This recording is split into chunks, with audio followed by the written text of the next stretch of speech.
salam kebajikan. Perkenalkan, nama saya Josiska Imuriwon. Saya dari kelas A3 Keperawatan. Saya merupakan salah satu mahasiswa aktif di Fakultas Keperawatan semester 1 Universitas Pembangunan Indonesia Manado. Pada saat ini saya akan menjelaskan tentang 4 hal, yaitu yang pertama, sejarah perkembangan bahasa Indonesia, yang kedua, fungsi dan kedudukan bahasa Indonesia, yang ketiga, ragam bahasa Indonesia, dan yang terakhir, kalimat efektif. Untuk memenuhi tugas ujian tengah semester dengan mata kuliah bahasa Indonesia, dan dosen pengampu saya sebut dengan Kasih Enci Jumliati Lambayang, SPD MPD. So, teman-teman, selamat menyaksikan video saya. Terima kasih. Yang pertama, saya akan menjelaskan tentang sejarah perkembangan bahasa Indonesia. Nah, awal mula bahasa Indonesia ini lahir pada tanggal 28 Oktober tahun 1928. Pada awalnya, para pemuda dan pemudi Indonesia di pelosok Nusantara bersatu rapat dan berikrar. Yang pertama, bertumpah darah yang satu tanah air Indonesia. Yang kedua, berbangsa satu bangsa Indonesia. Dan yang ketiga, menjunjung tinggi bahasa persatuan bahasa Indonesia. Ikrar para pemuda dikenal dengan nama Sumpah Pemuda. Unsur yang ketiga dari Sumpah Pemuda menyatakan dengan tekad bahwa bahasa Indonesia adalah bahasa persatuan bagi bangsa Indonesia. Pada tahun 1928, bahasa Indonesia dikukuhkan kedudukannya sebagai bahasa nasional.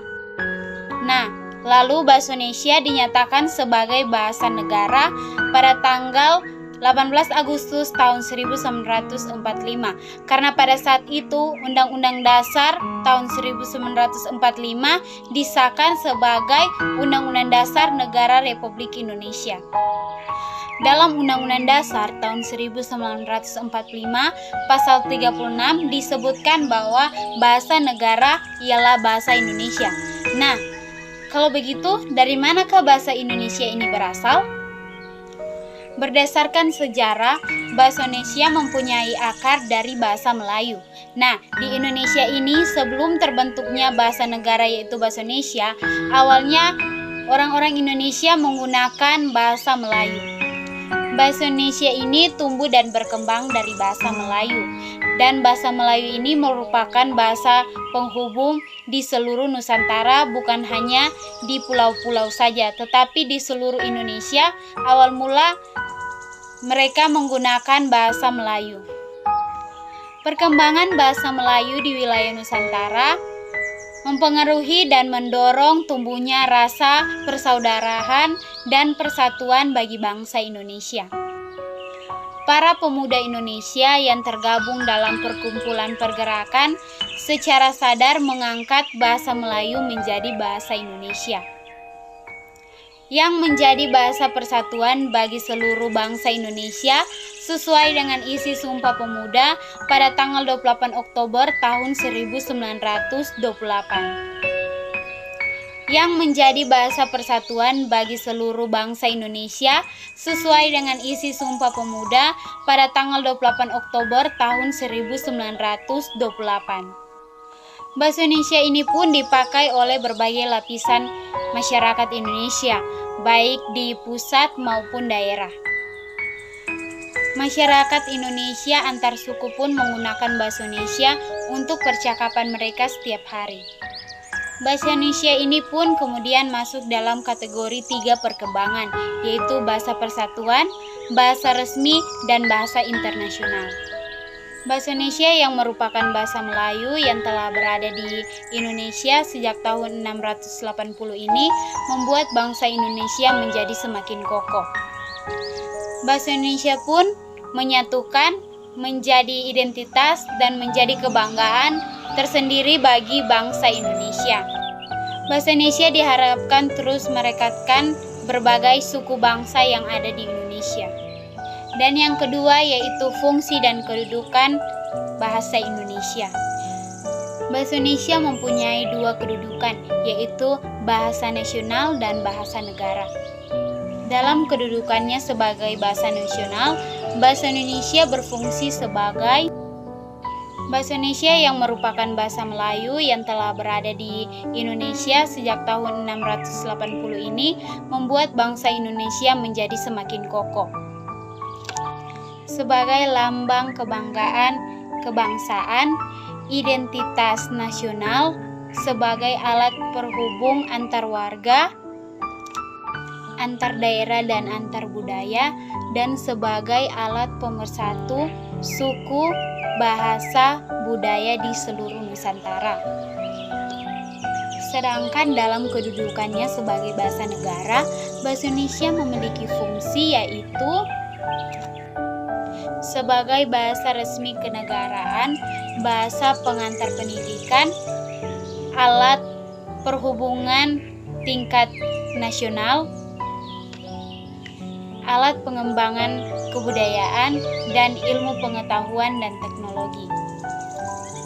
Mengingat pentingnya fungsi bahasa Indonesia ini, maka diharapkan bahasa Indonesia terus berkembang di masa yang akan datang. Dan yang ketiga yaitu ciri dan jenis ragam bahasa Indonesia. Ada 3 jenis ragam bahasa. Yang pertama, ragam bahasa berdasarkan media. Yang kedua, ragam bahasa berdasarkan standar. Dan yang ketiga, ragam bahasa berdasarkan topik pembicaraan. Berdasarkan media dan sarananya, bahasa Indonesia dibedakan menjadi 2, yaitu bahasa lisan dan bahasa tulisan. Bahasa lisan merupakan bahasa yang dihasilkan oleh alat ucap dan menjadikan forem sebagai dasarnya. Ciri-ciri bahasa lisan diantaranya menggunakan lawan bicara, digunakan tergantung situasi, kondisi, dan waktu. Bahasa tulisan adalah bahasa yang dicurahkan pada tulisan atau rangkaian huruf dengan memperhatikan tanda baca dan ketentuan lainnya dalam penulisan. Ciri-ciri ragam bahasa tulisan yaitu tidak memerlukan orang lawan bicara, tidak memerlukan dan memperhatikan situasi, kondisi, dan waktu. Yang kedua yaitu bahasa Indonesia berdasarkan standar. Ragam bahasa Indonesia tidak hanya dikategorikan sebagai medianya saja, tetapi golongan ragam berdasarkan standar dan kebakuan bahasa. Perbedaannya yaitu topik yang sedang dibicarakan atau yang sedang dibahas, hubungan antar penutur, media yang akan digunakan, lingkungan dan situasi saat komunikasi itu terjadi.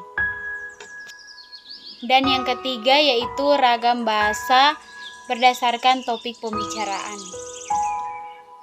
Dilihat dari topik pembicaraan, ragam bahasa terdiri dari berbagai macam, yaitu topik hukum, topik agama, topik sains, dan topik sosial. Salah satu ciri dari ragam ini adalah ilmiah yang memiliki beberapa karakteristik, yaitu diantaranya adalah bahasanya ragam buku, kalimat efektif, tidak ditemukan bentuk bahasa yang bermakna ganda, kata dan istilah yang digunakan bermakna jelas, tidak menonjolkan pesona untuk menjaga objektivitas isi tulisan. Antar proposisi dan antar alinea runtuh dan sejajar. Nah, yang terakhir yaitu ciri-ciri kalimat efektif. Nah, kalimat efektif ini memiliki unsur penting dan pokok. Setidaknya terdapat unsur subjek dan predikat. Taat terhadap tata aturan ejaan yang berlaku, memiliki diksi yang tepat, menggunakan kesepadanan antara struktur bahasa, dan memiliki jalan pikiran yang logis dan sistematis.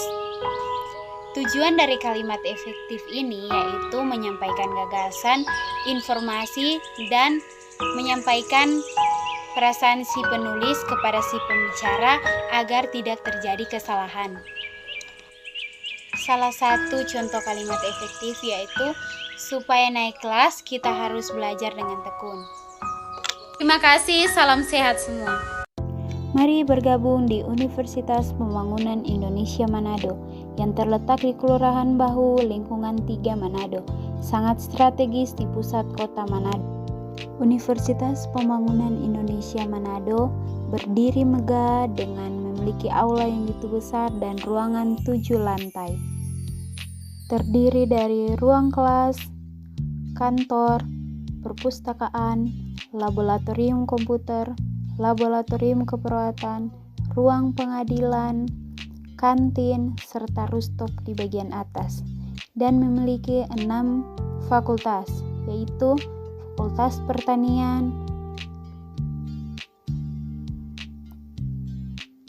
Fakultas Hukum, Fakultas Teknik Elektro, Fakultas Fisip Ilmu Politik, Fakultas Sastra Inggris, dan Fakultas Keperawatan. Ayo bergabung bersama kami di Universitas Pembangunan Indonesia Manado. UNPI tetap jaya.